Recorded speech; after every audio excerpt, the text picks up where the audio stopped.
Hello, friends, and welcome to Sleep Tight Stories.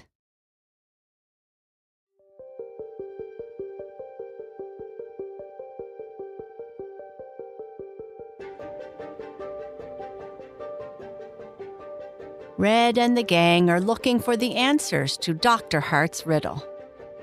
They went to the library and then ended up at the observatory. When they read the riddle again and go out the back door, Alexa yells that she has found something. Red is very worried. What could it be? How is this going to affect her? Transfer Student, Part 17.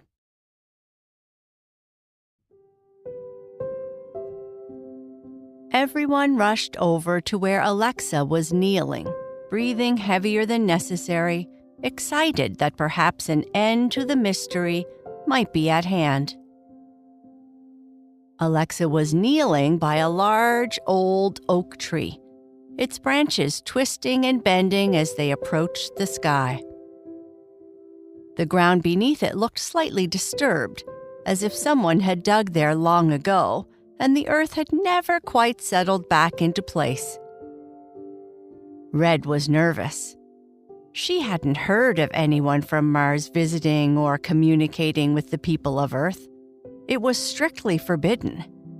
If the AID found out about this, she would certainly be in trouble. "What did you find?" Charlie asked, his voice barely above a whisper. "Why are you whispering?" Rachel replied, her voice also barely above a whisper. "Look," Alexa said, pointing to a small, rusted metal box, half buried in the dirt. The box was ornate with intricate designs similar to the symbols on the box the gang had found earlier. Kit stepped forward and, using her strong arms, carefully pulled the box from the ground. It was heavier than it looked, and she set it down gently on the grass.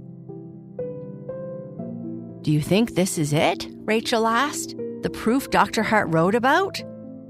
Or is this just another box telling me to go find another box?" Charlie said, a bit louder this time.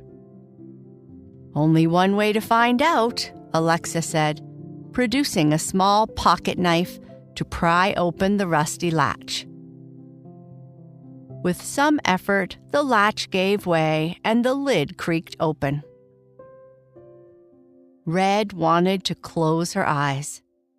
"I should have stayed at home today," she thought to herself. Even having to spend more time with Blue was preferable to this. Well, almost. Inside, the box was filled with old papers and strange-looking things. Alexa carefully lifted the first layer of documents, revealing a small, smooth stone that seemed to shimmer under the moonlight.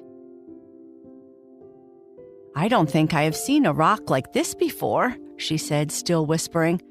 "Is that?" Charlie began, but Rachel was already pulling out another piece of paper.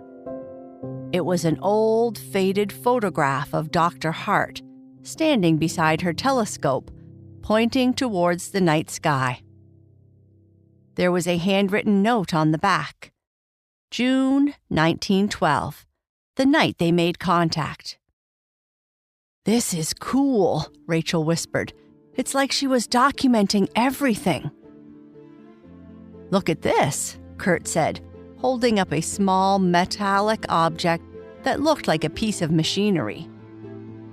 It was engraved with the same strange symbols as this box and the jewelry box. "I've never seen anything like this before." The gang stared at the object, trying to make sense of what they saw. "Could this really be proof of alien contact?" Kurt asked, a hint of doubt in her voice. "Or maybe it's a ray gun," Charlie added. "Now you are being silly," Rachel said, no longer whispering. "Wait, there's more," Alexa said, pulling out a thick, leather-bound journal. The cover was worn, but the pages inside were filled with Dr. Hart's neat, hurried handwriting. Rachel opened the journal to a random page and began to read aloud. June 15th, 1912. Tonight, I communicated with the beings from Mars. They have shown me things I cannot explain and given me artifacts to prove their existence. I have hidden these items in the hope that one day, someone will find them and continue my work. The gang was silent for a moment, absorbing the weight of her words. It was like stepping back in time, seeing through Dr. Hart's eyes, feeling her excitement. "This is pretty cool," Red said, her voice a bit raspy from her dry throat. But it all could be just a delusion. What if she was imagining things? Or what if it's all a big joke? Kurt suggested. Maybe she just wanted to mess with future generations. People used to bury things all the time for people in later generations to find. Maybe she was just having some fun, Charlie added. Or maybe she wanted to teach us something, Rachel said thoughtfully. Even if she didn't find real proof, maybe she wanted to inspire others to keep looking. Whatever her intentions were, we have to figure this out, Alexa said, closing the journal. We should study these artifacts and see if there is any truth in what she is saying. And it's kind of fun. Charlie nodded. Yes, maybe Martians are walking amongst us. Kurt laughed. You always had a great imagination, but this is a fun mystery. Red didn't usually sweat much. Her body was different in subtle ways and could cool itself more efficiently than those born on Earth. But she was sweating now. Looking at the objects they had found, she couldn't recognize anything as something from Mars. Ads and other items would last a generation or more. It was different from technology on Earth, where you would buy a phone and replace it a short time later. So why was she so nervous? Despite all her complaints about moving to Earth and missing her life on Mars, she was slowly starting to fit in here, to make friends. And friends shouldn't keep secrets, should they? And what if what they found was from her home, and then they found out all about her? It's getting late and my mom doesn't like me being out after dark. Can we work on this tomorrow? Charlie sniffed. Are you about to sneeze again? Kurt joked, pretending to be afraid of getting covered by Charlie's mucus spray. Alexa sighed. Yes. Let's connect in the morning and see when we can meet again. Alexa gathered up the contents of the box, careful not to damage anything, and the gang headed back inside the observatory. So, who wants to take the box home? Alexa asked. It's a bit heavy, but everyone but Charlie could manage. I don't want to have all the fun looking through it tonight. Kurt laughed. I'm strong on a good day, Charlie sniffed. They all looked towards Red as they started to move towards the door and their route home. I guess I could take it. As long as my stinky brother Blue doesn't get near it, it should be safe, Red said reluctantly. I can help you carry it, Kurt said. I am walking your way. Red arrived home, went straight to her room with the heavy box and slipped it under her bed. Feeling thirsty, she went downstairs to the kitchen for a drink. Her throat was really dry. I hope I haven't caught one of Charlie's viruses, he thought.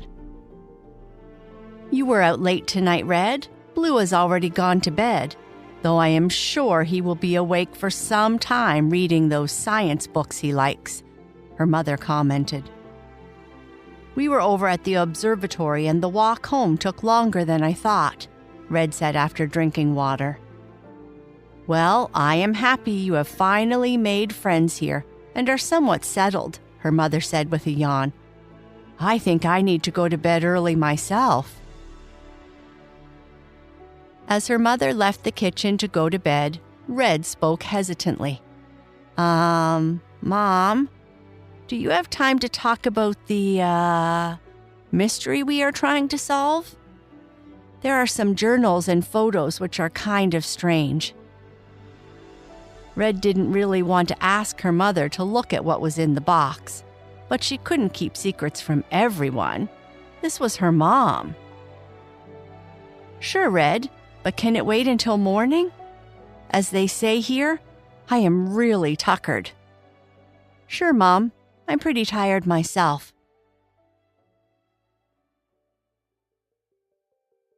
Red woke the next morning to the sounds of Blue running up and down the hallway. Each time he ran past her bedroom, he would bang on the door to annoy her. It worked. Blue, go away, you stinky head. Opening the door, he stuck his head inside the room and said, You're the stinky head. And after sticking his tongue out at her, he was gone. Apparently, sticking his tongue out at her was supposed to bother her, something Blue learned from his friends on Earth. Red just thought it was silly. Red looked at her clock. She had slept in. Now she would be responsible for cleaning up the mess Blue always made in the bathroom. Ugh. Though she slept in, Red still felt tired. She hadn't slept very well, with dreams of agents from the AID coming to take Charlie, Kurt, Alexa, and Rachel away for interrogation. And Blue was laughing. That stinker. Then came the images of the objects under her bed glowing, like a light stick she would use to explore dark places on Mars. I hope this is all just some eccentric scientist's fun and games, Red mumbled as she dressed. Mom would know, but if I tell her, will she get upset? Will she contact the AID?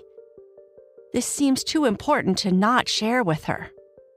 After cleaning the bathroom, Blue had sprayed water on the ceiling again and decorated the mirror with toilet paper. She went downstairs for breakfast. Good morning, sleepyhead, her mother said. She was reading a book on world history as she drank a dark, bitter-tasting liquid called coffee. Mom, my head is not asleep. I was one of the top students in my class. It's an Earth expression, Red, her mother said as she closed her book. After Red sat down with a bowl of multicolored cereal, her mother said, I have healthier foods for you. I bought this for dessert. So, what did you want to talk about last night? Her mother asked. I was tired and needed to sleep. Is everything okay? Yeah, everything is fine, Red said as she took a bite of the sweet-tasting cereal. It's now or never, Red thought to herself. Either I share what we have found or keep yet more secrets. I took your advice and joined an after-school club. The science and math clubs seemed too easy and boring, but this group seemed like it might be more interesting. I didn't give it too much thought, but I knew I wouldn't do sports, and this was available. I know, Red. It's the Solving a Mystery Club, right? You solve old mysteries with your teacher? I thought it might be a great way to learn about Earth culture. Culture? Maybe. Anyway, the teacher isn't involved so much as we have been solving all kinds of mysteries. The members, or the gang as we call ourselves, have become my... Red hesitated, unsure if the word would come out. They have become my friends. Good, Red. I am happy to hear that. I mean, it was somewhat obvious. So, what is it that you wanted to share? Okay. Our latest mystery started with Alexa finding a box buried in her backyard. She doesn't usually get too excited about our mysteries, but this one was interesting for her.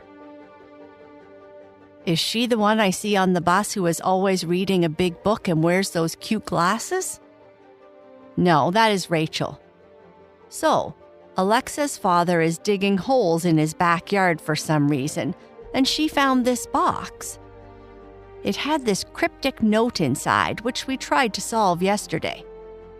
It wasn't anything that a pad couldn't figure out in a second. Still, it led us to another box buried at the observatory by an old astronomer. Wow, this actually sounds interesting, Red. I thought you were just solving old missing persons cases or something. We have, but, well, this astronomer was a bit eccentric, and she says she left behind proof. Red was nervous now and started to sweat again. Proof of what? Her mother asked, waiting for the answer. In the box, she left behind objects that she says were left to her by people from Mars, and that this is proof that Martians have visited Earth. Red's mother's face turned pale. And that is the end of this part. Good night. Sleep tight.